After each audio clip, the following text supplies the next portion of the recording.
භගවතෝ අරහතෝ සම්මා සම්බුද්දස්ස නමෝ තස්ස භගවතෝ අරහතෝ සම්මා සම්බුද්දස්ස නමෝ තස්ස භගවතෝ අරහතෝ සම්මා සම්බුද්දස්ස ද්වේමේ භික්ඛවේ ධම්මා කතමේ ද්වේ ධාතු කුසලතාච මනසිකාර කුසලතාච තී.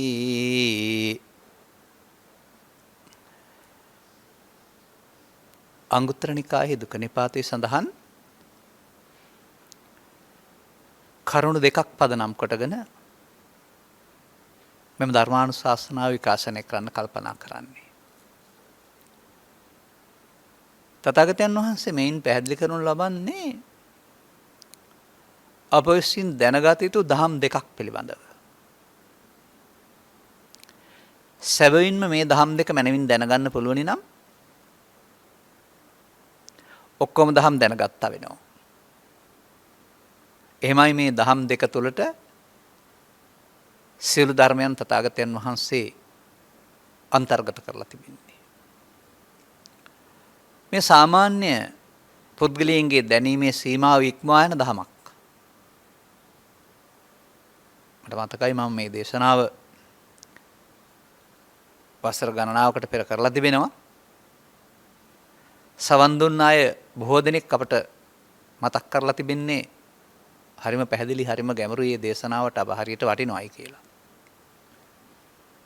ඒ නිසාමයි අපි අලිත් කල්පනා කරන්නේ එය තවත් මාධ්‍යයක් මගින් බොහෝ දෙනාට ඇහෙන්න සලස්සන්න ඕනයි කියලා. කුමක්ද මේ කුසලතා කියලා කියන්නේ? කුසලතා කියන්නේ හැකියාවන් කියන එක.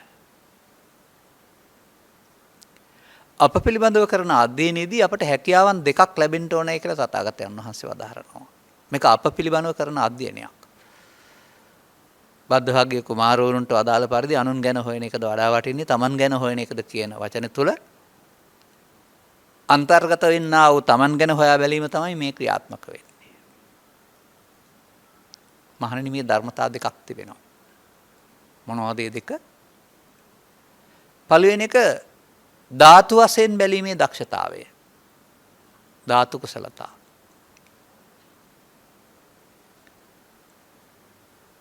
මේ සමාජයේ පෘථග්ජන පුද්ගලයෙකුට ධාතු වශයෙන් බලන්න තේරෙන්නේ නැහැ. ඔහුට තේරෙන්නේ මේ ඉන්නේ ස්ත්‍රියක් පුරුෂයෙක්, පුරුෂයෙක් ගිහියෙක් පැවිද්දෙක්. ඔහුයි මේ කටයුතු කරන්න කියලා පුද්ගලයෙක් වශයෙන් කටයුතු කරනවා. පුද්ගලයෙක් වශයෙන් හරි වැරදි තේරුම් අරගෙන පුද්ගල සංවරය දෙනව ඇරුණාම මේ ධාතු කුසලතාවය කියන එක නිකන් කෙනෙකුට ලැබෙන්නේ නැහැ. මෙතන මේ ධාතු කියන්නේ මූල තත්වයන් කියන එක. අපේ ජීවිතයේ මූල තත්වයන් 18ක් තියෙනවා කියලා තමයි තථාගතයන් වහන්සේ පෙන්වලා තිබෙන්නේ. ඒකට කියනවා අටලොස් ධාතුව දැනගැනීමේ හැකියාව කියලා. අටලොස් කියන්නේ 18 කියන එක. දැනගත්තත් නැතත් ක්‍රියාත්මක වෙන්නේ අටලොස් ධාතුව තමයි. පුද්ගලික වශයෙන්. නමුත් දැනගත්තොත් නේ එහි තිබෙන ආදීනවේ හොයින් මිදීමේ හැකියාව තිබෙන්නේ. ඒ ධාතු ස්වභාවයේ කුසලතාවයක් වෙනුවට අපි අකුසලතාවයක් වෙනුවට පත් කරන් තිබෙනවා. ඒ අකුසලතාවයේ හේවත් නොහැකියාව මත තමයි අපට දුක්කරම වෙන්නේ කියන එක සමාජයේ තේරුම් ගන්නේ නැහැ. අන්න ඒක තේරුම් ගන්න එක ධාතු කුසලතාවයයි. ඊට පස්සේ අකුසලතාවෙන් මිදෙන්න, ඒ ධාතු අකුසලතාවෙන් මිදෙන්න පාවිච්චි කරන්න ඕන තව කුසලතාවයක් තියෙනවා. ඒ කුසලතාවය පාවිච්චි කරනකොට අර ධාතු අකුසලතාවය තුළින් වැටුණු අමාරුවෙන් ගොඩ එන්න මේ සමාජයට පුළුවන්කමක් තිබෙනවා. කුමක්ද මේ අටලොස් ධාතුව කියලා කියන්නේ? එච්චර ගැඹුරු දෙයක් නෙමෙයි. මේක පොතේ නෙමෙයි තියෙන්නේ. ඔබ අපි හැම දෙනා ළඟම තියෙනවා. බලන්න මේ කියන කාරණාව ඔබ ළඟ තිබෙනව නේද කියලා. චක්කු සෝත ගාන જીවහා කාය මන. මේවට කියනවා ප්‍රසාද කියලා. ප්‍රසාද කියන එකේ තේරුම ජීවි බව කියන එක. ජීවි බව කියන එකේ තේරුම අරමුණු සමග එක්වීමට ඇති හැකියාව කියන එක. සමහර අයගේ මම දැකලා තියෙනවා ඇස තිබෙනවා. බාහිරින් පෙනෙන ඇස. නමුත් පෙනෙන්නේ නැහැ. පෙනෙන්නේ නැහැ කියන එකේ තේරුම ප්‍රසාදේ නැහැ. සමහර අයගේ කම් පෙත්ත තියෙනවා. ලෝකේ කිසිම සද්දයක් නැහැ. ඒ කියන්නේ ඔහුට කන නැහැ ධර්මයේ සඳහන්. මෙන්න මෙහෙම ඇසේ ජීවි බව චක්කු ප්‍රසාදයයි, කනේ ජීවි බව සෝත ප්‍රසාදයයි, නාසයේ ජීවි බව ගාන ප්‍රසාදයයි, දිවේ ජීවි බව જીවහා ප්‍රසාදයයි, කයේ ජීවි බව කාය ප්‍රසාදයයි, සිතෙහි සංඥා වේදනා හට ගන්න පුළුවන් හැකියාව මනෝ ප්‍රසාදයයි. ස්ත්‍රී පුරුෂ ගිහි පැවිදි වේදෙන්තරව ඕනෑ කෙනෙකුට මේ දොරවල් 6 තියෙනවා. ඊළඟට මේවට හම්බ වෙන්නේ මොනවද? ගෝචර රූප කියලා කියනවා. ගෝචර වෙනවා කියන එක තේරුම් ගන්න. ඇසට වෙන්නේ ගෝචර වෙන්නේ එක දෙයක්. ඇසට ගෝචර වෙන දේ කනට ගෝචර වෙන්නේ නැහැ. කනට ගෝචර වෙන දේ ඇසෙන් ගන්න බෑ. ඒකයි මේ ගෝචර කියන එකේ තේරුම. ඇසට නම් රූප රූපය. මේ රූප රූපය කියන වචනෙන් කියන්නේ ඉදිරියෙන් තියෙන රූපය කියලා ගන්න එපා. එතකොට ඒක අටලොස් ධාතුව වෙන්නේ නැහැ. මේක තමන් ඇතුලේ තියෙන දෙයක්. බාහිර වස්තුවක ස්වභාවය අපි හඳුනාගන්නේ කොහොමද කියලා කල්පනා කරන්න. ලෝකේ බාහිර වස්තු ඔක්කොම තියෙනවා. ඔබ කලුවරේ නම් ඉන්නේ. ඔබට ඒ වස්තු පේනවද? නැහැ. ඒ වස්තු නැති නිසාද පේන්නේ නැත්තේ? ආලෝකේ නැති නිසාද? ආලෝකේ නැති නිසා. ආලෝකයේ උදව්වෙන් ඒ වස්තු වලින්ගෙන් පිටවෙන්නා වූ ආලෝක කිරණ හිරුගේ උදව්වෙන් පිටවෙන්නා වූ දේවල් ඇසහරහා ගමන් කරනවා. ඇසේ කාචය හරහා. අනතුරුව ඇසේ ප්‍රසාදය තුල ඉදිරියෙන් තියෙන රූපේ සටහනක් දල සටහනක් සකස් කරනවා. මෙන්න මේ දල සටහන පේනවා නම් තමයි ඇස් පේනවා කියන්නේ. මේ දල සටහන එතෙන්ට අදාළ මේ අන්තමේ මේ කේන්ද්‍රගත වෙන්නේ නැත්නම් ඇස් පේන්නේ නැහැ කියනවා. එවිට අපි තේරුම් ගන්න ඕනේ ඉදිරියෙන් තියෙන හැම දෙයක්ම පෙනෙන්නේ අපේ ඇසේ පහළ වෙන රූපයක් මුල් කොටගෙන. අන්න එයයි ගෝචර රූපය. බාහිර ලෝකේ රූපය නෙවෙයි. එතකොට ඇසට ගෝචර වෙන රූපය චක්කු ප්‍රසාදයේ ගෝචර රූපය රූප රූපය. කනටත් බාහිර ලෝකේ ශබ්ද ඕන තරම් තියෙනවා. නමුත් කන නැත්නම් ඒ මනුස්සයාට මොනම සද්දයක්වත් ඇහෙන්නේ නැහැ. ඒ ශබ්ද නැති නිසාද? නැහැ ප්‍රසාදය අඩපර නිසා. රූප රූපේ වගේ ප්‍රතිබිම්බයක් හැදුන්නේ නැති වුණාට කන ඇතුළටත් මේ හැකියාව තියෙනවා මේ ශබ්ද රූපය ග්‍රහණය කරගන්න. ඒ චෛසිකේ පහළ වීම තමයි සද්දය ඇහෙනවා කියලා කියන්නේ. ඒකට කියනවා ශබ්ද රූපය කියලා. අනතුරු අපට නාසයට යන්න වෙනවා. ඔබට ඇඟිල්ලෙන් නැත්නම් අතින් අල්ලපුවම අහුවෙන නාසයට නෙමෙයි මේ තථාගත ධර්මයේ නාසය කියන්නේ. ඒකේ ඇතුළත තියෙනවා ගඳ සුවඳ දැනෙන ස්වභාවයක්. ඒක තේරුම් ගන්න හරියම ලේසි විදියක් තියෙනවා. ඔබට ප්‍රතිස්ත්‍යාව හැදුනහම මේ ලෝකේ ගඳ සුවඳ නැතුව යනවා නේද? නාහි නැති හින්දාද ඒ? නෑ. බාහිර ගන්ධ කලාපයන් එනවා නමුත් ප්‍රසාදයේ ගැටෙන්නේ නැහැ. ප්‍රසාදයේ අඩපණයි. ඒ ගඳ සුවඳ හඳුනා ගන්න පුළුවන් ස්වභාවය ගාන ප්‍රසාදයයි. බුලත් පිට කාපුවාම හෝ තවත් උණ වගේ හැදුනහම රස නැතුව යනවා. දිව තිබුණාට. ඒ ප්‍රසාදයේ අඩපණයි. මෙන්න මේ තිත්ත පැණි රස ආදී වශයෙන් එක එක තැන් වශයෙන් උත් පෙන්වනවා දිවේ හඳුනා ගන්න පුළුවන් තැන් තියෙනවායි කියලා. ඒ රසය හඳුනා ගැනීමට ඇති හැකියාවට කියනවා જીවහා ප්‍රසාදය. කෙස් අග හෝ නිය අග හෝ කියන මේ කාරණා කතරකින් කැපුවට රිදෙන්නේ නැහැ. හේතුව ප්‍රසාද නැහැ මේ ගිහින්. අපිව ජීවත් සිටියට අපේ ශරීරයේ තියෙන මැරිච්ච කොටස් තමයි කෙස් සහ නිය කියන්නේ. ඊට ඇතුළත කොටස නියපොත්තෙන් කපන්න ගියොත් එහෙම රිදෙනවා. එතකොට එතෙන් පටන් එහාට මේ කයට අරමුණු ගන්න පුළුවන් හැකියාව ඇති හැම තැනකම පිහිටලා තියෙන කාය ප්‍රසාදය. චක්කුසෝත ගාන ජීවා කාය මනෝ ප්‍රසාදයට එහෙම තැනක් නැහැ. ඔබ පස්දර පාවිච්චි කරන්නේ නැතුව ඉන්න වෙලාවට ඔබට කල්පනා එනවා. ඔබ නිදා ඉන්න වෙලාවට ඔබට හීන පේනවා. මේ මනෝද්වාරයේ ක්‍රියාත්මක වීම. මනෝද්වාරයේ ක්‍රියාත්මක වීමට බාහිර පස්දරෙන් ගත්ත දේවල් උදව් වෙනවා. ඒවා තමයි ආපහු වෙනත් ආකාරයෙන් හෝ මතක් වෙන්නේ. මේ මතක් වෙන දේවල් බාහිර ඉන්ද්‍රියන් වැහුණාම රූප වශයෙන්ම පේනවා. හීන පේනවා කියන එකේ තේරුම ඒකයි. හීන පේනවා කියන එකේ තේරුම සිතට පහළ වෙන දේ පේනවා කියන එක. මතක තබා ගන්න. කල්පනා වෙනවා කියන එකේදී බාහිර වශයෙන් අරමුණු වලට යොමු වෙලා තියෙන නිසා රූප පෙනෙන්නේ නැහැ. නමුත් මනෝද්වාරික අදහස් වෙනවා. එතකොට ඒක මනෝ රූපය. දැන් ප්‍රසාද 6යි ගෝචර රූප 6යි 12යි. 18ක් ඕනනේ.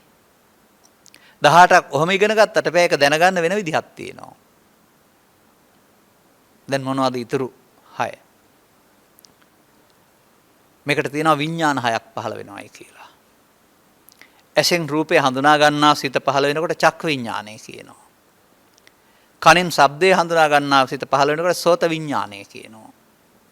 නාසයෙන් ගඳ සුවඳ හඳුනා ගන්නකොට ඒක ගාන විඥානය කියනවා. දිවට රස දැනෙනකොට ඒකට જીවහා විඥානය කියනවා.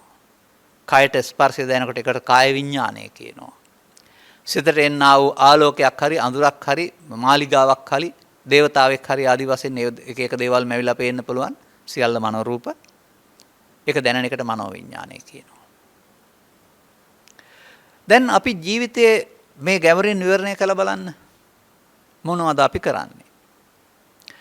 කනවා බොනවා යනවා ඉනවා සිල් රකින්නවා යුතුයකම් මිටු කරනවා පව් කරනවා පින් කරනවා කියලා අපිට වචන පාවිච්චි කරන්න පුළුවන්. අන්තිමට මොකද්ද අපි කරලා තියෙන්නේ? ප්‍රසාද 6යි ගෝචර රූප 6යි විඥාන 6යි මුල් කොටගෙන අරමුණක් එක්කලා එකතු වෙලා කටයුතු කරන එකනේ. මේ 18 18 ධාතුවම අපි ක්‍රියාත්මක කරන්නේ නැහැ. කරන්නේ එකයි. ඇසෙන්නම් ප්‍රසාදයට ගෝචර රූපයත් චක්ක විඥානයත්.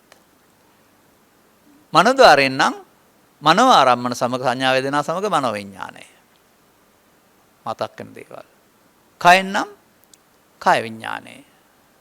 කාය ප්‍රසාදයේ ගෝචර රූපයෙන් ආ වූ පහස. මෙහෙම 18 ධාතුවේ තුනක් එක්කලා එකතු වෙලා කටයුතු කරන එක තමයි ජීවත් වෙනවායි කියලා කියන්නේ.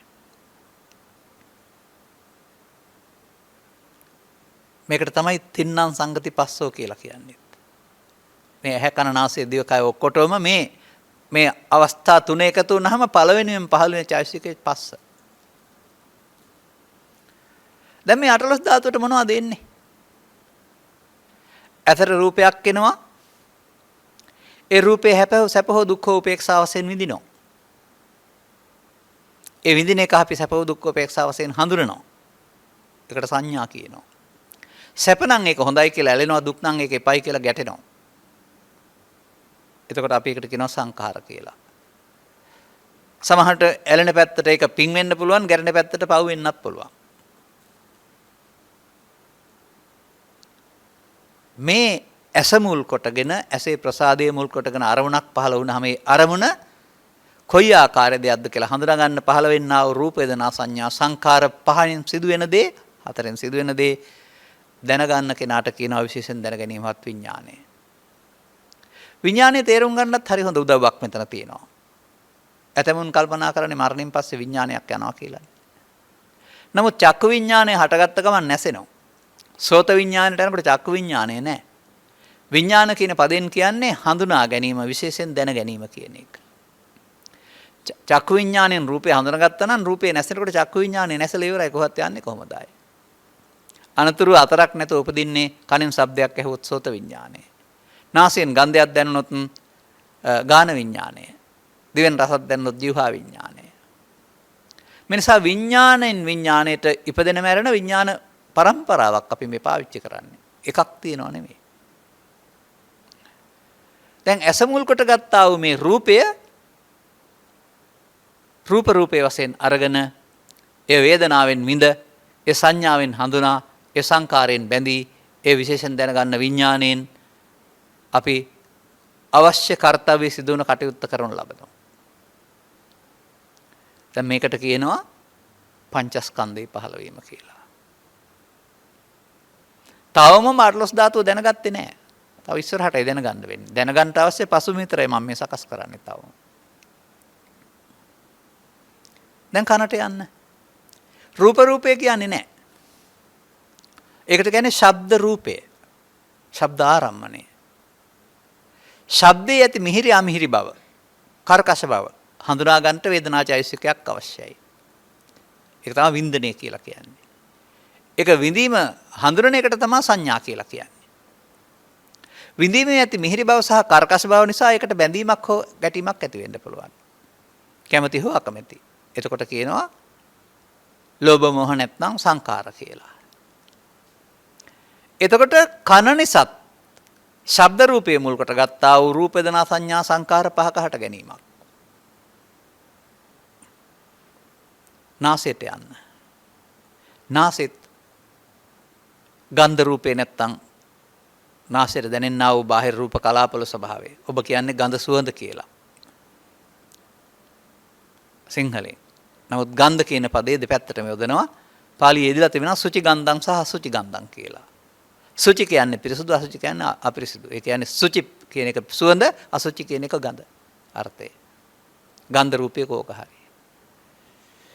එතකොට මේ ගන්ධ රූපේදී ඒ ගන්ධ කලාපේ ගැටුණාම එතන ගන්ධ රූපයේ වේදනාවෙන් සංඥාවෙන් සංකාරයෙන් විඥාණයෙන් හඳුනාගෙන ස්කන්ධ පහක් පහල කර ගන්නවා. එතනත් රූප වේදනා සංඥා සංකාර පහක් නේද? රසට ගියත් මේක මෙහෙමයි. ස්පර්ශයට ගියත් මේක මෙහෙමයි. මනෝද්වාරයට ගියත් මේක මෙහෙමයි. අන්තිමට ඔබට තේරෙනවද ඔබ යනවා එනවා කනවා බොනවා කියලා කතා කරන කුදුමහත් කාර්යය සියල්ලම රූප වේදනා සංඥා සංකාර පහක ඉදීමක් මැරීමක් නැත්තම් මේ අටලොස් ධාතුවේ ධාතු තුනක එකතුවේ ක්‍රියාකාරීත්වය.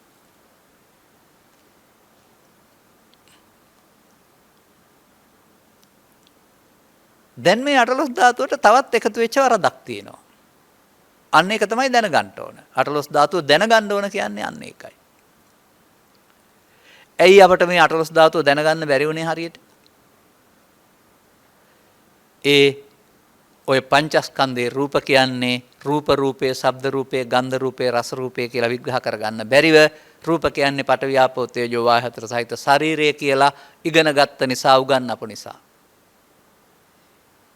එතකොට අටලොස් ධාතුවක් ගලපන්න බෑ. දැන් තථාගතයන් වහන්සේ සම්බුද්ධත්ව සූත්‍රයක් දේශනා කරමින් තමන්ගේ බුදු වීම ගැන කියනවා, වදාරනවා. රූපේ ආස්වාදයේ ආදීනව දැකීම මුදුන එක තමයි බුද්ධත්වයට පත් උනායි කියලා කියන්නේ. දැන් රූපේ ආස්වාදය කියලා කියන්නේ ශරීරයේ ආස්වාදයේද? එහෙම තමයි පඨවි ආපෝ තේජෝ වායු හතර රූප කියලා ගත්තොත් කියන්න වෙන්නේ. නමුත් පඨමාස්වාද සූත්‍රය එහෙම නෙවෙයි තියෙන්නේ. චක්කුණා රූපං දිස්සා uppajjati සුඛං සෝමනස්සං අයං රූපස්ස ආස්වාදෝ. අන්න ගැලපෙන තැන. ඇයට රූපයක් පෙනෙනවා. සුඛ සෝමනස්සේ උපදිනවා. එතකොට ඒකට කියනවා රූපේ ආස්වාදය කියලා. ඒ රූපේ ආස්වාදය කියේ ශාරීරික ආස්වාදයේද, ඇහැට පෙනුනා වූ රූපේ හතුරා මිතුරා වශයෙන් නිදපු ආස්වාදයේද? එහෙනම් ආස්වාදේ ආදීනව දැක නිස්සරණය ලබන්නට මේ දොරවල් හයේම රූප පිළිබඳ ආස්වාදයේ තේරුම් ගන්න වෙනවා නේද? මෙහෙමයි අපි ඉදාමත් නිවැරදිව මේවා නිරවුල් කරන්නේ. මේ දුර යන්න බැරි වෙන්නේ සමාජයේට අර පංචස්කන්ධේ රූප ශරීරය කියලා ඉගෙනගෙන එතනින් එහාට මේකට ගලපා ගන්න බැරි නිසා. දැන් හැම සත්වයක් සම්බන්ධයෙන්ම ක්‍රියාත්මක වෙන තථාගතයන් වහන්සේ වදාළ පරිදි අටලොස් ධාතුවක්. දැන් මේ අටලොස් ධාතුවේ ඊට පස්සේ තියෙන වැරැද්ද හොයා ගන්න ඕන. ඒ වැරැද්ද හොයාගත්ත පුද්ගලයාට තමයි අර ඒ වැරැද්ද හදාගන්න ඊළඟ පදයට යන්න පුළුවන් වෙන්නේ. ඒක තමයි කුසලතාවය කියන්නේ. නැත්නම් මේ ටික පාඩම් කරගන්න එක නෙමෙයි කුසලතාවය කියන්නේ. ඒක නම් පොතක් බලාගත්තාම ඕන කෙනෙකුට පුළුවන් වෙයි. දැන් ඇස නිසා, කන නිසා, නාසය නිසා, දිව නිසා, කය නිසා, මනෝද්වාරය නිසා අරමුණින් අරමුණට රූප වේදනා සංඥා සංකාර පහක ඉපදීමක් සමග ශනික මරණයක්. ඒ නිසා මේකට කියනවා ස්කන්ධ පංචකයාගේ ඉපදීම මැරීම කියලා. මේ එන දේවල් වලට අපි මොකද කරලා තියෙන්නේ, කරගෙන තියෙන්නේ? ඔය අංගුත්තර නිකායේ සූත්‍ර දේශනා ගණනාවක තියෙනවා අස්සතවා පුතුක්ජනෝ අරියාණං අදස්සාවි අරියස් ධම්මේ අකෝවිදෝ අරියස් ධම්මේ අවිනීතෝ කියලා පදයක්. අන්න බණ දන්නේ නැති එක සංකේතවත් කරලා තියෙන හැටි. එතකොට උන්වහන්සේ වදාරනවා මේ රූපයට මේ ඇහැට ආපු රූපයට රූපය මම කියලා ගන්නවලු. මම රූපය කියලා ගන්නවලු. රූපය තුල මම ඉන්නවා කියලා ගන්නවලු. මම තුල රූපය ඉන්නවා කියලා ගන්නවලු. වේදනාව මම කියලා ගන්නවලු.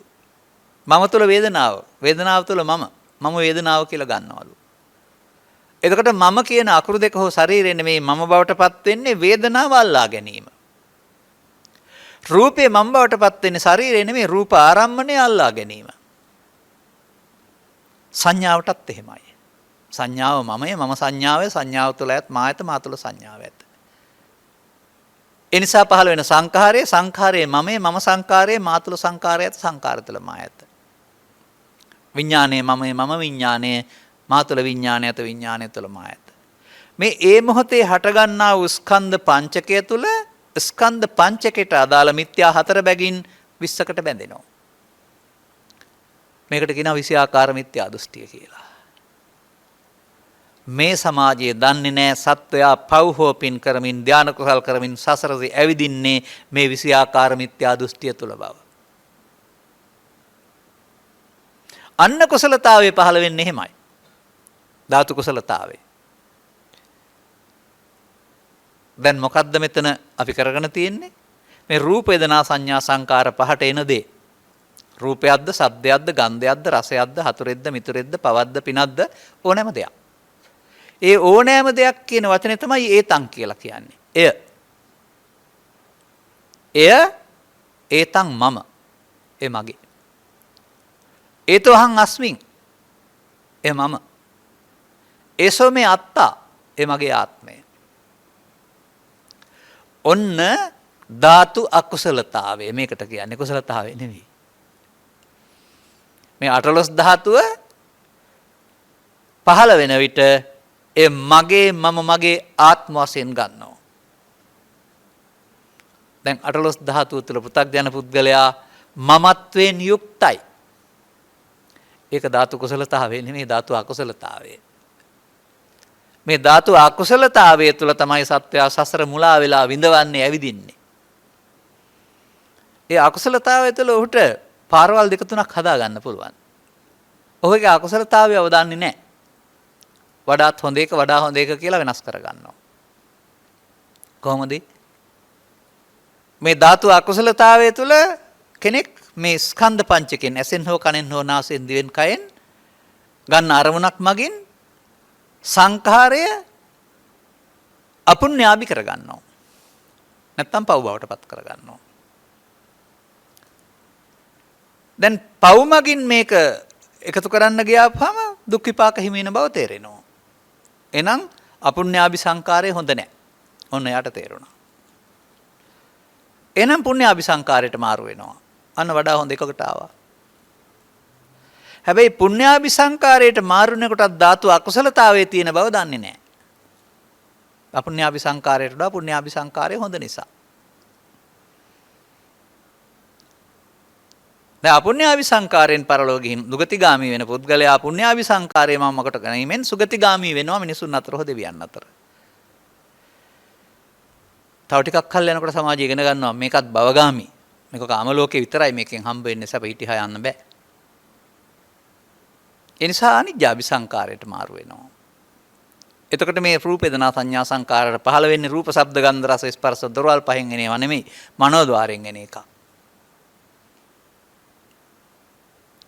එතකොට ඒකදී ඒතං මම ඊතමස්මින් ඒසෝ මේ අත්තා එතෙන්න මාරු වෙනවා.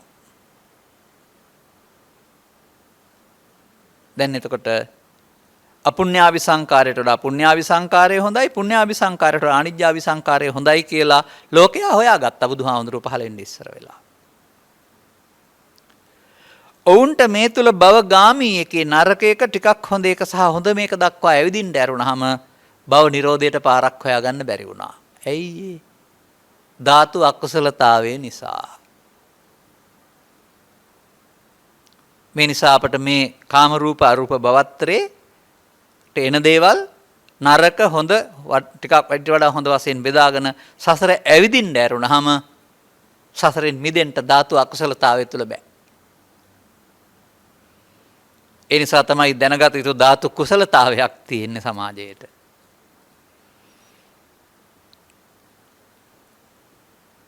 දැන් මොකද්ද තථාගතයන් වහන්සේ එලි කරන්නේ? මේ අටලොස් ධාතුව සම්බන්ධයෙන් තථාගතයන් වහන්සේගේ එලි කිරීම කුමක්ද? මේ අටලොස් ධාතුවට සම්බන්ධ ප්‍රසාදයේ ගෝචර රූපේ මානසිකාරයේදී චක්කුසෝත ගාන જીවහා විඥාන හයේදී එන දේවල් උන්වහන්සේ පිළිගන්නවද මගේ ආත්ම කියලා? නෑ. උන්වහන්සේ සඳහා වෙන වචනයක් යොදනවා.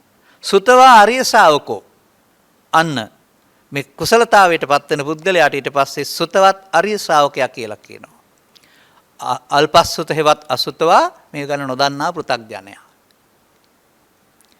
අර පෘථග්ජනයා ධර්ම ශ්‍රවණය කිරීම තුළින් මේක තේරුම් අරගෙන ආර්ය ශාවකයෙක් බවට පත් වෙන්න වෙනවා.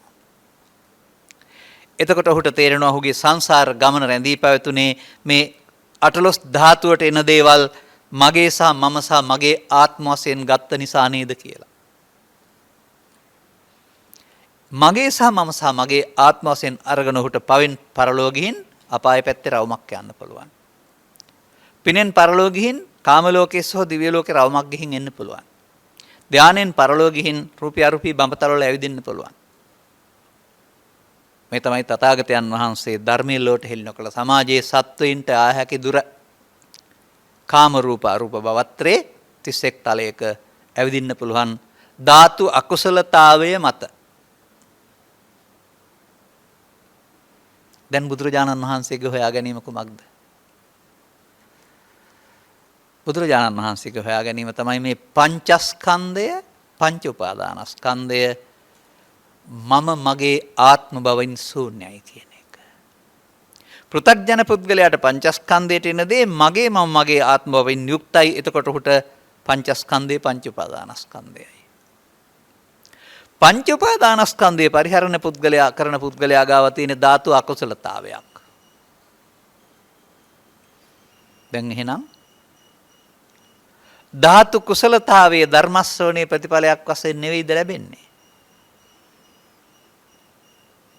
අටලොස් ධාතුවෙන් ධාතු තුනයි ක්‍රියාත්මක වෙන්නේ මොහතක ඊළඟ තුනට ආයෙ මාරු වෙන්නේ. ඒ ධාතුවෙන් ධාතුවට ඇහෙන් කනට කනෙන් නාසයට නාසයෙන් දිවට දිවෙන් මනෝද්වාරයට යනකොට ඔහු මේ මගේ මම මගේ ආත්ම සංකල්පයේ ඔස්සේ කර්ම රැස් කරමින් අන්දරේ අලකොලෙන් අලකොලට ගියා වගේ ස්කන්ධ පහෙන් පහට අටලොස් ධාතුවට ආйти දේවල් මගේ සහ මම සහ මගේ ආත්ම වලින් යුක්ත කරගෙන පෘථග්ජන භාවයට පත් වෙලා ඉන්නවා. මෙන්න අමාරු වැටිච්ච හැටි. දැන් ධර්මයේ තේරෙන්න ඕන. දැන් ඇයි මේ ස්කන්ධ පහට ආйти දේවල් මේ අටලොස් ධාතුවෙන් ධාතු තුනක් මත හටගත්තාම අවසන් වෙන්නේ නැත්තේ? ස්කන්ධ පංචකේ හටගත්ත ගමන් නැති වෙනවනේ. ඒකනේ කනබංගුරත්වය කියලා කියන්නේ. ස්වභාවයෙන්ම හටගත්තොත් නැති වෙනවා. ඇයි අපිට මේ නැති වෙන ස්කන්ධ පංචකය තුළ අවසානයක් ලබා දෙන්නේ නැතුව භවගාමිත්වයක් ලබලා දෙන්නේ එහාට පැවැත්මක්? ඒ ස්කන්ධ පංචකේ නැති වුණාට තවත් එබඳු ස්කන්ධ පංචකයක් හට ගැනීමේ හේතු චිත්තාභ්‍යන්තරයට ඉතුරු වීම. මේ චිත්තාභ්‍යන්තරයට ඉතුරු වෙන්නේ අපුඤ්ඤාවි සංකාර වශයෙන්. ඒකට කියනවා පව් රැස් කරනවා. චිත්තාභ්‍යන්තරයට ඉතුරු වෙන්නේ පුඤ්ඤාවි සංකාර වශයෙන්. ඒකට කියනවා පින් රැස් කරනවා කියලා. චිත්තාභ්‍යන්තරයට ඉතුරු වෙන්නේ ආනිජ්ජාවි සංකාර වශයෙන්. ඒකට කියනවා ධාන කුසල රැස් කරනවා කියලා. අන්න කුසලතාවයටපත් වෙනකොට තේරෙවි පුඤ්ඤාවි සංකාරයත් අවිජ්ජාපච්චය සංකාරා, අපුඤ්ඤාවි සංකාරයත් අවිජ්ජාපච්චය සංකාරා, ආනිජ්ජාවි සංකාරයත් අවිජ්ජාපච්චය සංකාරා. අවිජ්ජාපච්චය සංකාරා දහම් පෙළේ අගට තියෙන්නේ ඒව මේ තස දුක්ඛක්ඛන්දස්ස නිරෝධෝ හෝති කියලාද? ඒව මේ තස දුක්ඛක්ඛන්දස්ස සමුදයෝ හෝසි.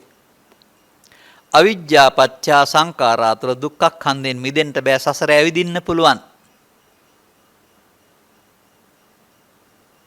ඔන්න සංසාර ගමන පිළිබඳ තථාගතයන් වහන්සේගේ විවරණය.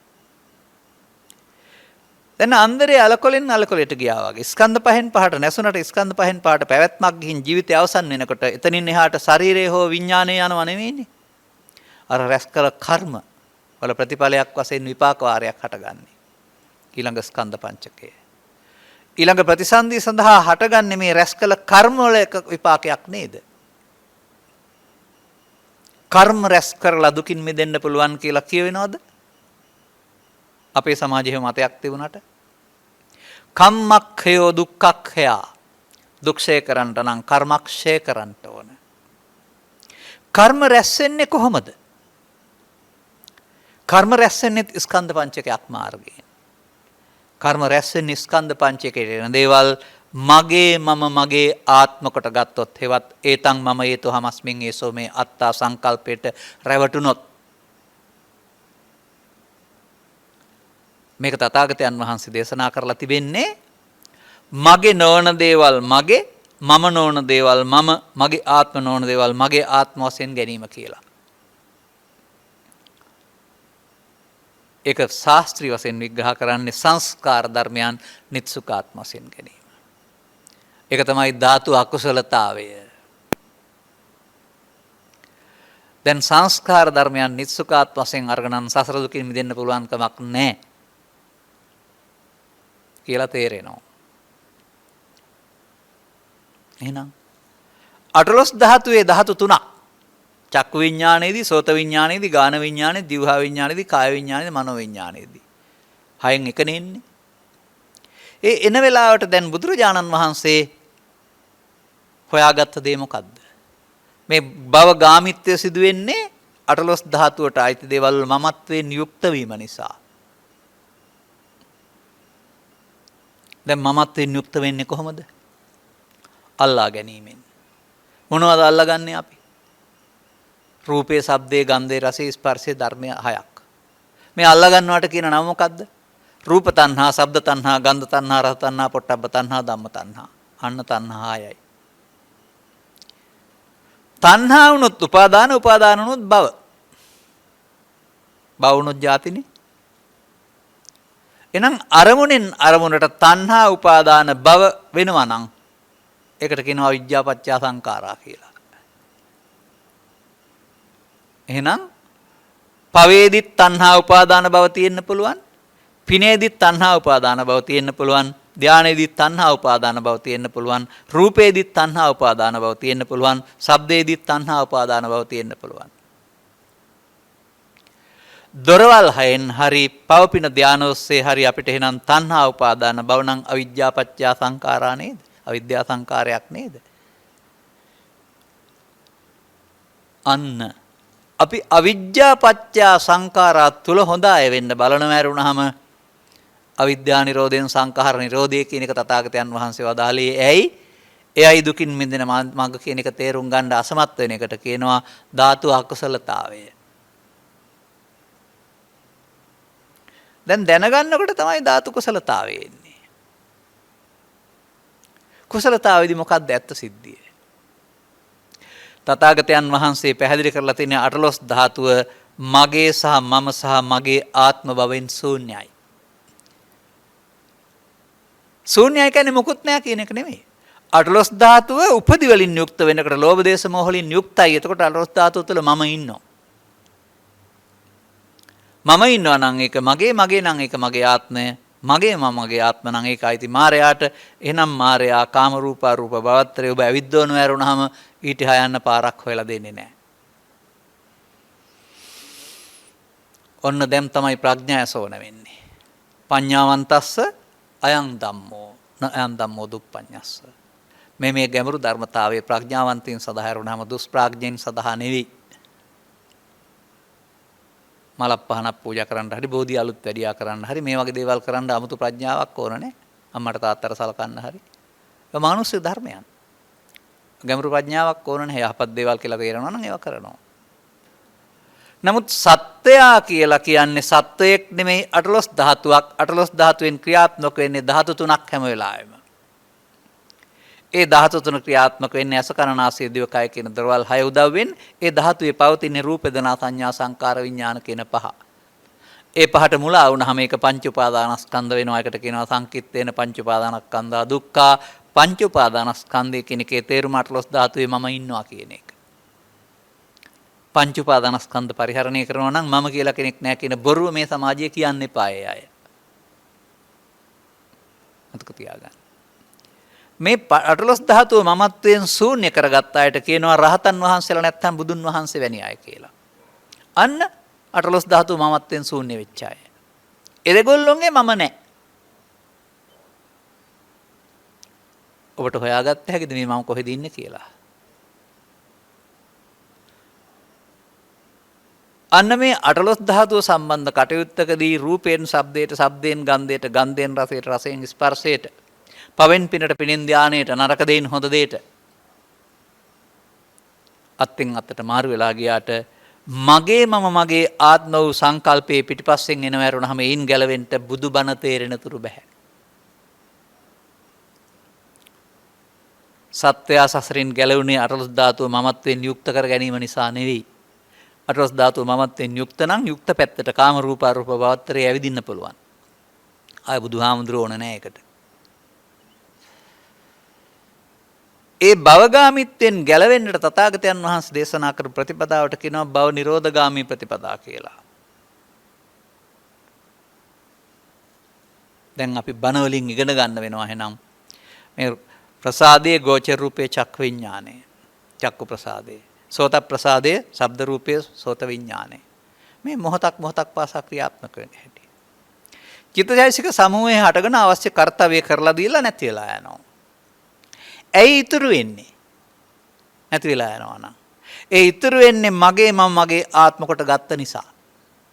මගේ මම ආත්ම කොට ගත්තේ නැත්නම් ඉතිරි නැතිවම නැති වෙනවා. එතකොට මමත්වයෙන් යුක්ත වූ විට පින් හෝ පව් ධාන කුසල් රැස් වෙමින් සත්‍යයට සසර ගමන යන්න සිද්ධ වෙනවා. මමත්වයෙන් ශූන්‍ය වූ විට ස්කන්ධ පහ හටගෙන කර්තව්‍ය කරලා නැති වෙනවා ඇරුණාම අර භවගාමීත්වයට හේතු හේවත් තණ්හානුසය හේතු ඉතුරු වෙන්නේ නැහැ. තණ්හානුසයට හේතු ඉතුරු වෙන්නේ නিত্য සුඛ ආත්මයේදී හේවත් මගේ මම මගේ ආත්ම සංකල්පයේදී. භවගාමී. භවගාමීත්වෙන් අත මිදෙන තථාගතයන් වහන්සේ ලෝකෙට හඳුන්වා දුන ධර්මයේ තමයි අනිත්‍ය දුක්ඛ අනාත්ම. සංස්කාර ධර්මයන්ගේ ඇත්ත తත්වය මගේ නොවන මම නොවන මගේ ආත්ම නොවන බවයි. අනන්ත සංසාරයේ බොහෝ කාලයක් මේ ස්කන්ධ පංචකයට දේවල් මගේ සහ මම සහ මගේ ආත්ම වශයෙන් ගනිමින් කරගත්ත මෝඩකමෙන් මිදෙන්නට භවගාමීත්වෙන් මිදෙන්නට මගේ නොවන මම නොවන මගේ ආත්ම නොවන හෙවත් පංච උපාදානස්කන්ධය අනිත් දුක්ඛ අනාත්ම වශයෙන් බලන්න කියලා නෙවෙයිද වක්කලීට ධර්මයේ දකීද බුදුන් දකී කියන පදේ බුදුරජාණන් වහන්සේ විස්තර කරලා තිබෙන්නේ. අන්න දැන් ඉතින් අකුසලයෙන් මිදීමේ කුසලයේ කියන වචනේ ඉගෙන ගන්නකො. ඉහතකී කාරණා දස අකුසල්ය එයින් මිදීමනේ කුසලය. එහෙනම් කුසලයේ කියන්නේ දක්ෂතාවයක් ඇති වෙන්න ඕන කියන එකනේ. දැන් මේ අරමුණට එන දෙයට අහු වෙලා මගේ මම මගේ ආත්ම කොට ගැනීමෙන් කටයුතු කරන්නට යාම තුළ අපි ක්‍රියාත්මක කරන්නේ කාම විතර්කයේ ව්‍යාපාද විතර්කයේ විහිංසා විතර්කයේ කියන තුන. ක්‍රියාත්මක කරන්නේ සුඛාත්ම සංකල්පය. දැන් මේකට කියන්නේ අයෝනිසෝ මනසිකාරය. අයෝනිසෝ මනසිකාරයේ තියෙනවා නම් ධාතු කුසලතාවයක් නැහැ ධාතු අකුසලතාවයයි තියෙන්නේ. ඔන්න අපි මේ පද දෙකේ එක පදයක් සම්පූර්ණයෙන්ම ඉගෙන ගත්තා. දැන් වෙන වැරද්ද තේරෙනවද? ස්කන්ධ පංචකයෙන් පංචකට ඉපදෙනවා මැරෙනවා. ලෝභ හෝ දේශ හෝ මෝහයෙන් අල්ලගත්තාම ස්කන්ධ පංචකය උපාදාන වෙනවා. උපාදාන වීම ප්‍රතිඵලයක් වශයෙන් ස්කන්ධ පංචකේ නැති වුණාට ගොයන් ගහ මැරෙනකොට වී ඇටේ ඉතුරු වුණා වගේ පැහිලා කර්ම බීජ ඉතුරු වෙනවා. කර්ම බීජ ඉතුරු වුණොත් ප්‍රතිසන්දිය හම්බ වෙනවා පවට පිනට ධානයට තුන් පැත්තට.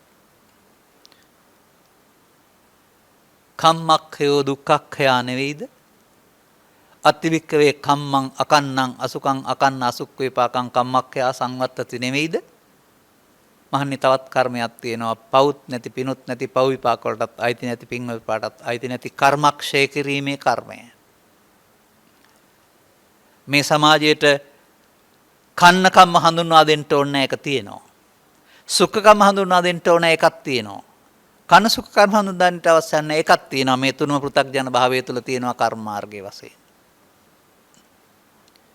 තථාගතයන් වහන්සේ ලෝට හඳුන්වා දුන්නේ මේ කර්ම මාර්ග තුنين මිදීම සඳහා කර්මක්ෂය කරන මාර්ගයයි.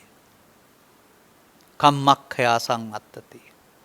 කොහොම කළොත්ද කර්ම රැස් වෙන්නේ? කොහොම කළොත්ද කර්මක්ෂය වෙන්නේ?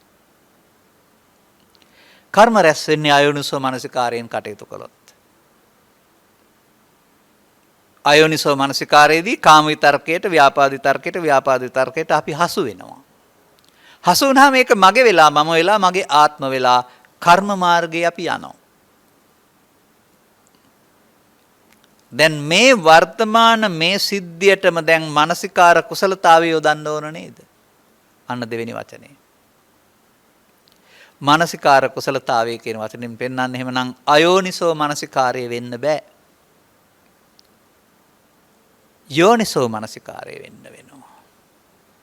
මේ අයෝනිසෝ යෝනිසෝ කියන පද දෙක ගත්තාම මේ යෝනිසෝ කියන එකට නුවණින් මෙනෙහි කිරීම කියනවා. අයෝනිසෝ කියන එකට නුනුවණින් මෙනෙහි කිරීම කියලා වචන දෙකක් පාවිච්චි කරනවා. එහෙම පාඩම් කරගත්තට තේරෙන්නේ නැහැ. මානසිකාරයේටන දේ මගේ ආත්ම වශයෙන් ගත්තොත් කාම හෝ ව්‍යාපාද හෝ විතර්ක වලින් යුක්ත වුණොත් එතකොට අයෝනිසෝ. මම එහෙම කියන හේතුවක් තියෙනවා. ආරණ්‍ය කියලා සූත්‍රයක් තියෙනවා. මේ ආරණ්‍ය සූත්‍රයේ සඳහන් කරනවා කාම විතර්කයට, ව්‍යාපාද විතර්කයට, විහිංසාව විතර්කයට අහු වෙනවා නම් කැලේ යන්න එපා ඈත තැන්වලට. ඒ අහු වෙන එකට තමයි අයෝනිසෝ කියලා තියෙන්නේ. අයෝනිසෝ සූත්‍රයේ. එහෙනම් අසු නොවෙන්ට සිහිය පාවිච්චි කරන එක යෝනිසෝ කියලා කියන්නේ. දැන් 18 තොරෙන දේවල් මමත්වෙන් යුක්ත වශයෙන් දැකීම අයෝනිසෝ මානසිකාරයයි. ඒක ධාතු අකුසලතාවයයි. ඔන්න පුද්ගලයා අනාර්ය භාවයෙන් මිදී ආර්ය භාවයටපත් වෙනකොට ඔහුට පටිසෝතගාමි වෙන්න වෙනවා. එතකොට 18 ධාතුවට එන දේවල් ධාතු 3න් 3ට ඇසෙන් කනට, කනෙන් නාසයට, නාසයෙන් දිවට, දිවෙන් කයට අරමුණු 6 ඔස්සේ ඉන්ද්‍රිය භාවනාවට යොමු වෙමින් යෝනිසෝ මනසිකාරයෙන් වික්‍රම තුළින් කර්ම රැස්වීම වෙනකොට කර්මක්ෂය කිරීමේ ප්‍රතිපදාවට එන්න වෙනවා. අන්න මනසිකාර කුසලතාවය කියන්නේ අන්න ඒකයි. 18 ධාතුව මම හෝ මට හෝ මගේ ආත්මයට අයිති දේවල් වලින් ශූන්‍ය බව දකින්නට වැඩෙන ප්‍රඥාව. මතක තියාගන්න නිවන ශූන්‍යයි නෙමෙයි. පංච උපාදානස්කන්ධයේ ලෝභ දේශ මොහ වලින් ශූන්‍යයි. 18 ධාතුව ලෝභ දේශ මොහ වලින් ශූන්‍ය වෙන්න කරගන්න ඕන. පරම සත්‍යයයි. පරම සත්‍ය වහගෙන අපිට අදාළ පෞද්ගලිකත්වයක් හදා ගන්නවා. අන්නේ පෞද්ගලිකත්වය තමයි පවපින ධානය ඔස්සේ ඔබට සසර ගමන ලබා දුන්නේ. දැන් ඉතින් මේක කියලා දෙන්න තථාගතවරු පෙරම් පුරලා පහළ වෙලා ඒ සමාජයට ධර්මදූත ව්‍යාපාරයක් සකස් කරන ගමින් ගමට යමින් කියලා දෙනවා. මෙන්න මේ ටික අහන්න මිනිසත් බව ලබා ගත්තාම කනක් දෙනවා නම් කොතන හරි ඒ කන හරිම වාසනාවන්තයි. සද්ධර්මය උහුට අහන්න හම්බ වෙනවා. මිනිසත් බව ලැබුණට කන තිබුණට සද්ධර්මය හම්බුනේ නැත්තම් මේ පුද්ගලයා මම කොට ගන්න ශික්ෂාපද සංවරයෙන් එහාට යන ගහන් දහමක් කෙනෙකුට තේරෙන්නේ නැහැ. කර්ම රැස් කිරීමේ හොඳ පාර යන වරුණාම කර්මක්ෂය කිරීමේ පාරට අවතීර්ණ වෙන්න ඔහුට තේරෙන්නේ නැහැ. ආර්ය මාර්ග ප්‍රතිපදාවක් ඒකේ නැහැ. ඒක තියෙන්නේ අනාර්ය ප්‍රතිපදාව. ඒකේ ධර්ම විනයක් නැහැ. ඒකේ තියෙන ධර්මයේ නැති විනය. නමුත් බුදුරජාණන් වහන්සේ වදාරන්නේ පහයි ජාති සංසාරං දුක්ඛසන්තං කරිස්සති මේ සියලු දුක් කෙලවර කරනවායි කියනවා. සසර උපදීමට තියෙන අතහැර මොකක් කරොත්ද? යෝ ඉමස්මින් ධම්ම විනය අපමත්තෝ විහෙසති. යමෙක් මෙම ධර්ම විනයෙහි අප්‍රමාද වාසේ හැසිරෙන්නේ නම්. දැන් එහෙනම් යෝනිසෝ මනසිකාරයෙන් මොකද වෙනවා කියලා පෙන්වලා තිබෙන්නේ. අංගුත්තර නිකායේ ඒකක නිපාතයට යන්න. නාහං වික්කවේ අඤ්ඤං ඒක ධම්මංපි සමනුපස්සාමි. යන අනුප්පන්නං වා කුසල ධම්මා uppajjanti uppannං වා අකුසල ධම්මා පරිහායන්ති යත ඉදං යෝනිසෝ මනසිකාරෝ. මහණෙනි මම මගේ සර්වඥතා ඥාණින්වත් දැක්කේ නැහැ. උපන් අකුසල් දුරු වෙන සහ නූපන් අකුසල් නූපදින දහමක් යෝනිසෝ මනසිකාරයේ තරම්. එනම් උපන් අකුසල් දුරු වෙනවා කියන එකේ තේරුම යෝනිසෝ මනසිකාරයේදී කර්මක්ෂය වෙනවා. නූපන් අකුසල් නූපදිනවා කියන එකේ තේරුම ආපහු කර්ම රැස් වෙන්නේ නැහැ. බලන්න. යෝනිසෝ මනසිකාරයත් අප්‍රමාදයත් සිහියෙන් කටයුතු කිරීමත් භාවනාවක් හතරක් වෙන්නේ තේරෙන්නේ නැති අයට. තේරෙනකොට ඔය ඔක්කොම එකයි.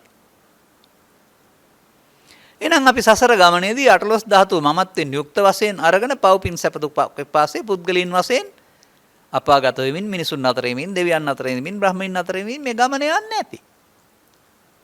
අපිට මිදීමක් නැහැ. අන්න බුද්ධෝත්පාදයක මිනිසත් බවල මේ සදහම් හමු වෙනවා. ඔය සදහම් මතුවෙන එකට තමයි පෙන්වන්නේ තථාගතප්පවේ දස ධම්මවිනයස්ස භික්ඛවේ විවටෝ විරෝචති නෝ පටිච්චන්නෝ කියලා. විවෘත වුණොත් විතරයි කෙනෙකුට තේරෙන්නේ, වැහුනොත් තේරෙන්නේ නැහැ. ඔබට තේරුම් ගන්න පුළුවන් ද මේ අපේ මව්පියන්ගේ ගමන් මගේ සදහම් යටපත් වී තිබුණු යුගයක් අපි පහු කරන්නේ නැති කියලා. ඔවුන්ට බැරි වුණේ ඔවුන්ට බැරි නිසා නෙමෙයි, ඔවුන්ට සදහම් සරණ හමු නොවන නිසා. ඔබටත් සදහම් වැටහුණේ නැත්නම් මොහ සරණ කරගත්තේ නැත්නම් ඔබටත් බැරි වෙනවා. මේක සදහම් මගින් කරන දෙයක්. සද්ධර්මයේ මගින් කරන දෙයක්. වෙන මොකකින්වත් නෙමෙයි.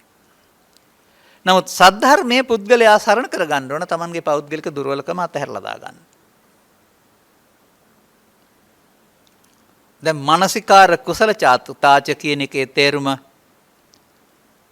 ඔබ වර්තමානයේ ජීවත් වෙමින් රූපයෙන් ශබ්දයට, ශබ්දයෙන් ගන්ධයට, ගන්ධයෙන් රසයට, රසයෙන් ස්පර්ශයට, ස්පර්ශයෙන් මනෝද්වාරයට, පවෙන් පිනට ධානයට නෑ කියමුකෝ අපි. මේ එන අරමුණක් පාසා එය ලෝභ වශයෙන්, මෝහ වශයෙන්, දේශ වශයෙන්, මෝහ වශයෙන් අරගෙන ඇලෙනවද? එහෙනම් ඔබට බුදුබණ සරණ වෙලා නැහැ. ඔබ ආයෙත් ඉන්නේ කර්ම මාර්ගයේ. ඔබට මේ මොහොතේ මේ රූප වේදනා සංඥා සංකාර පහට එන දේ මගේ මම මගේ ආත්ම කොට ගත්ත ඒ මොහොතේම ඒ මගේ මගේ ආත්ම කොට නොගන්ට සිහිය පාවිච්චි කරන්න වෙනවා. ඒ මොහොතේ මේක කරනවට කියනවා වරද්දා ගන්නවට මඤ්ඤමානෝ. මඤ්ඤමානෝ කියන වැරදි ආදේශක වෙනුවට අමඤ්ඤමානෝ යොදනවට කියනවා මමකට නොගැනීම. වර්තමාන ස්කන්ධ පංචේ මමකට ගැනීමෙන් නේද සසර ගමනට හේතු ඉතුරු උනේ? වර්තමාන ස්කන්ධ පංචකේ මමකට නොගැනීමෙන් නේද අනාගතයට හේතු ඉතුරු නොවි අවසන් වෙන්නේ, උපන්න කුසල් දුරු වෙන්නේ? එතකොට මේ උපන්න කුසල් දුරු වීමත් නූපන්න කුසල් නූපදීමත් තුලින් සිදුවෙන්නේ කෙලෙස් නැසෙන එක නේද? කෙලෙස් නැසෙන්නේ සංස්කාර ධර්මයන් අනිත් දුක්ඛ අනාත්ම වශයෙන් බලීමේ විදර්ශනාවේදී නේද? සංස්කාර ධර්මයන්ගේ අනිත් දුක්ඛ අනාත්ම වශයෙන් බැලීමේදී ඒකට දෙන්නෙකුට මාර්ග දෙකක් නැහැ. ඒක ඒකායනෝයම් බික්කවේ මග්ගෝ නේද? සංස්කාර ධර්මයන් මගේ මමගේ ආත්මකට නොගැනීම ධර්මයේ සරණ කර ගැනීම නොවේද? ධර්මයේ සරණින් ඔබට වර්තමාන ස්කන්ධ පංචකයේ පංච උපාදාන ස්කන්ධ වලට පත් කරගන්න නැතුව පංචස්කන්ධ මට්ටමින් ඉවර කරන්න පුළුවන්. එතකොට ඉස්සරහට අඩියක් තියන්නේ කර්ම රැස් වෙන්නේ කර්මක්ෂය වෙනවා. දැන් කර්ම රැස් කරපු තැන් පටන් ගත්තාම මේක කර්ම වැඩෙන පාර අනුසෝතගාමී. අවුරුද්දක් දෙකක් 10ක් 15ක් සංසාරයේ ආත්ම ගණනක්. ෂණේකින් සියලු කර්ම දුරු වෙන්නේ නැහැ. නැවත නැවතත් මේ වර්තමාන මොහොතේ එන අරමුණ එක්ක ඉඳිමින් ඒවා නිසා ඇතුළත තිබී තිබෙනා වූ කෙලෙස් මතුවෙන හැටි දකිමින් අනාගතයට කෙලෙසෙන් නැති වෙන්න හමාර කරන්න පාවිච්චි කළ යුතු භාවනා මධ්‍යස්ථානයේ වර්තමාන පංච උපාදානස්කන්ධය නේද? මේ පංච උපාදානස්කන්ධය අනිදුක්ඛ අනාත්ම වශයෙන් බැලීමේදී සෝවාන් වෙන බව, සකෘදාගාමී වෙන බව, අනාගාමී වෙන බව, අරිහත් වෙන බව සීල සූත්‍රයේ පුරා දේශනා කරලා තිබෙනවා නේද? සරියුත් මහරහතන් වහන්සේ සහ මහා කොට්ටිත මහරහතන් වහන්සේ. එවිට භාවනාව නැත්තම් විදර්ශනාව බවට පත්වන්නේ ඒ සංඛාරයන් අනිදුක්ඛ අනාත්ම වශයෙන් බලන එක විනා කියා ඉන්න එක නෙවෙයි නේද? ඒ අනිත්‍ය කෙස්වල හෝ ලොම්වල හෝ ඉඩකඩම් වල වතු පිටි වල නෙවෙයි නේද? කෙස්වල හෝ ලොම්වල හෝ වතු පිටි වල අනිත්‍ය බලලා නිවන් දකින්න බැරි බව දැන්වත් තේරෙනවද? ඒව කරන අයට තාමත් මම මේ කියන්නේ. තථාගතයන් වහන්සේ බලලා දාලා අනිත්‍ය බලන්න කීවේ සංඛාර තුල. ඒක බලන්න කීවේ ඇස් දෙකෙන් නෙවෙයි. යදා පඤ්ඤාය පස්සති. සබ්බේ සංඛාරා අනිච්ඡාති යදා පඤ්ඤාය පස්සති. මේ සියලුම සංස්කාරයන් අනිදුක්ඛ අනාත්මයයි යම් විටක නුවණින් දකීද? සංඛාරයේ මම කොට ගැරීම කෙරෙහි කලකිරෙනවා. එනම් මගේ කොට ගන්නෑ, මගේ ආත්ම කොට ගන්නෙ නෑ. එහෙනම් ඒක කර්මක්ෂය කිරීමේ ප්‍රතිපදාවයි. පටිසෝතගාමී කියන්නේ යෝනිසෝ මනසිකාරයේ පාවිච්චි කරන පුද්ගලයාට නේද? ඔහු දැන් කර්ම රැස් කරන මාර්ගයේ උපරිමයට ඇවිදින් ඉවරයි. දැන් කර්මක්ෂය කරන මාර්ගය යනවා. මේ අනකොට මේ ලෝභ දේශ මොහ ශූන්‍ය වෙන්නා වූ ආකාරයට සෝවාන් සකෘදාගාමි අනාගාමි කියලා නම් හතරක් තියලා තියෙනවා. මං එතනදී ඉන්නේ කියලා හොයලා බලන්න යන්න එපා. කර්මක්ෂය කරගෙන යන්න. ඒ සුනී වෙන ආකාරය පිළිබඳ ස්වභාවයන් යම් යම් සූත්‍රවල පෙන්වලා තිබෙනවා. අන්තරාමල සූත්‍රය ගත්තොත් ඒකේ තියෙනවා විස්තර ටික. දැන් අපට තථාගතයන් වහන්සේ මවක් වෙන්න එපා කියලා තියනවාද, පියෙක් වෙන්න එපා කියලා තියනවාද, රැකියාවක් කරන්න එපා කියලා තියනවාද, ගොවිතැන් කරන්න එපා කියලා තියනවාද, යුතුයකම් ඉටු කරන්න එපා කියලා තිබෙනවද? නැහැ. මිනිසෙක් හැබැයි නම් Taman ජීවිත වෙන සමාජය තුළ ගමට, රටට, මව්පියන්ට, සමාජයට, ආගමට යහපත් දේවල් කළ යුතුමයි. වෙන කරන්න දෙයක් නැහැ. හැබැයි යහපත් දේ කළායි කියලා ඔහුගේ සංස්කාර ධර්ම ගැන නිත්සුකාත්ම නම් වූ දෘෂ්ටිය තියෙනවා නම් ඔහු මිත්‍යා දෘෂ්ටිකයි. ආර්ය සම්මාදිට්ඨිය. එහෙනම් ඒ සංස්කාර ධර්මයන්ගේ අනිදුක්ඛ අනාත්මය තමයි ආර්ය සම්මාදිට්ඨිය, බුදුන් වහන්සේගේ සම්මාදිට්ඨික බව. ඒ සම්මාදිට්ඨිය ආර්යයි. ඒ සම්මාදිට්ඨිය තුළ භවගාමී වෙනුවට භව නිරෝධගාමීත්වය ආරම්භ වෙනවා. මේ භව නිරෝධගාමී ප්‍රතිපදාව යන අයට ආර්ය පුද්ගලයෝ කියලා කියනවා, පටිසෝතගාමී පුද්ගලයෝ කියලා කියනවා. ඔවුන්ට ලෝභ දේශ මොහ අනුසය අවසන් වෙනතුරු කරන්න වැඩක් තියෙනවා. අන්නේ අල්ලා නොගැනීම, මම මගේ ආත්මකට නොගැනීමට තමයි අතහැරීම කියලා කියන්නේ. මොකුත්ම අතහැරෙන්නේ නැහැ. ලෝභ දේශ මොහ අතහැරෙනවා ඇරුණාම තමන්ට තියෙන යහපත් සම්බන්ධතා කිසිවක් පළුදු වෙන්නේ නැහැ. ඒවැ තියෙන මුලාවක් අතහැරෙනවා ඇරුණාම.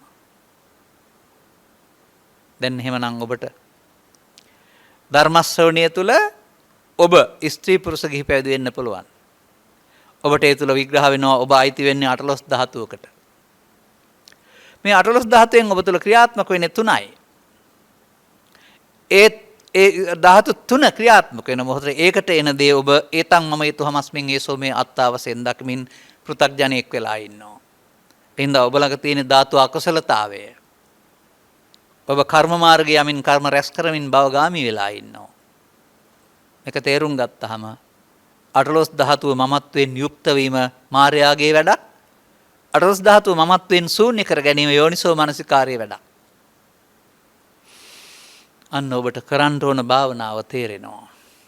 අල්ලා ගැනීම වෙනුවට අල්ලා නොගැනීම, මඤ්ඤමානෝ වෙනුවට අමඤ්ඤමානෝ, උපාදීයමානෝ වෙනුවට අනුපාදීයමානෝ. ওই වචන තියෙන්නේ එතෙන්ද තමයි. දැන් මේ හිස් කරන්න ඕන බාහිර දේවල් නෙමෙයි, මේ පුනර්භවයට හේතු වශයෙන් චිත්තාභ්‍යන්තරේ තබා තිබෙනා වූ ලෝභ දේශ මොහ. මහණෝයි නැව ඉසිනු ලද නැව සුවසේයයි කියලා ගාතාවක් තියෙනවා. බර අඩු වෙනවනේ. සසර බර මගේ මමගේ ආත්මකට ගැනීමෙන් චිත්තාභ්‍යන්තර එකතු කරන දේවල්. ඒවට ලැබෙන එක තමයි කර්ම විපාක කියන්නේ. බුදු සමයෙන් උගන්වන්නේ කර්ම විපාක වලින් සම්පූර්ණයෙන්ම මිදීම නෙවෙයිද? කම්මක්ඛය දුක්ඛක්ඛය. කර්ම විපාක වලින් මිදෙන්න විපාක විඳින්න හේතු ඉතුරු නොකර අවසන් කරන්න ඕන. අවසන් කරන්නට අනිදුක්ඛ අනාත්ම වශයෙන් බලන්න ඕනේ. එතෙන්ට තියෙන සිහියට කියනවා යෝනිසෝ මනසිකාරය. එබැවින් ඔබ හැම දිනාට මේ දැනගත යුතු ධර්ම දෙක අනිවාර්යෙන් සසර දුකින් මිදෙන්න අවශ්‍ය ඕනෑම කෙනෙක් දැනගන්න වෙනවා. මුල් ධර්මයේ දැනගෙන ඒක වරද්දාගෙන ඉන්න හැටි තේරුම් ගත්තම දැන් නිවැරදි කරගන්න පාරකට යන්න වෙනවා. බණවල හැම විටම තිබෙනවා නේද අනුගමනීය ප්‍රතිපදාවකට යමින් ඔබ නිදහස් වේ යුතුයි කියන කාරණේ. වර්තමාන සමාජයේ සරල බණවල අහලා ගෙදර යනවා වරුණාම යමක් කරන්න තියෙන බව උගන්වන්නේ නැහැ. ඔබේ වගකීම ඔබට පවරා තිබෙනවා. මොකද වරද්දාගත්තේ ඔබයි, නිවැරදි කරගත්තේ උත්තේද ඔබයි. මේකට කියනවා තමන්ට තමන් සරණ කරගන්නවයි කියලා. මෙබැවින් මේ ධර්ම දේශනාව ශ්‍රවණය කොට මේ කරුණ පිළිබඳ යථාබෝධය ලබාගෙන ධාතු අකුසලතාවය වෙනුවට ධාතු කුසලතාවයක් ඇති කරගෙන ධාතු කුසලතාවයේ සිටමින් මානසිකාර කුසලතාවය ඇති කරගෙන කර්ම රැස් කරන ප්‍රතිපදාව වෙනුවට කර්මක්ෂය කිරීමට සංස්කාර ධර්මයන්ගේ අනිදුක්ඛ අනාත්ම නැමැති දැක්ම යොදාගෙන ඔබ තුල පවතිනා වූ දුක්වලට හේතු ඔබගේ ධර්මයේ සරණින් ශූන්‍ය කරගෙන භවගාමීත්වයට හේතු අවසන් කරන බාහිර ලෝක ධර්මතාවයන් නිසා කැළඹෙන්න අවශ්‍ය ධර්මතා හිත ඇතුළතින් හිස් කරගන්න අභ්‍යන්තරේ හිස් කරගත්ත. උපදි වලින් ශූන්‍ය වූ පුද්ගලයෙක් බවට පත් වෙන්නට ඔබට මේම අවබෝධයේ හේතු ආසනාව වේවා. ඔබ ධර්මයේ හැසිරෙන්නෙක් බවට පත්වීම තුළ ගම රට සමාජය හදන ඔබ විතරක් නෙමෙයි මේ හැදෙන්නේ. ප්‍රතිලාභ ඔබට විතරක් නෙමෙයි ලැබෙන්නේ. මුළු මහත් සමාජයම වෙනස් වෙනවා. ඔවුන් අහිංසක අවංක වංචාකාරී නොවන සත්පුරුෂ පුද්ගලයන් බවට පත් වෙනවා. එතකොට සමාජයේ දුරාචාරී ඉවත් වෙන්නේ නැද්ද? අන්න එහෙමයි මේ ධර්මයේ සරණින් සමාජයක් වෙනස් වෙන්නේ. මේ වෙනස් විය යුත්තේ මලවුන්ගේ සමාජය නෙමෙයි අනාගත බුදුහාමරන්ගේ සමාජය නෙමෙයි වර්තමාන සමාජය. වර්තමාන සමාජයේ තමයි ගැටුම් ගැටලු ඔක්කොම තිබෙන්නේ.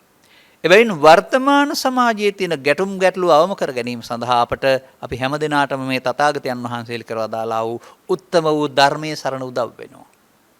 ඒ දහම් සරණ කරගන්න ඔබට ප්‍රඥාස පහළ වීමට මෙම ධර්මානුශාසනාව හේතු ආසනාව වේවා කියන සුභාශිංසනයේ ප්‍රාර්ථනා කරමින් ධර්මානුශාසනාව මෙතකින් අවසන් කරනු ලබනවා. හැමදෙනාටම තෙරුවන් සරණයි.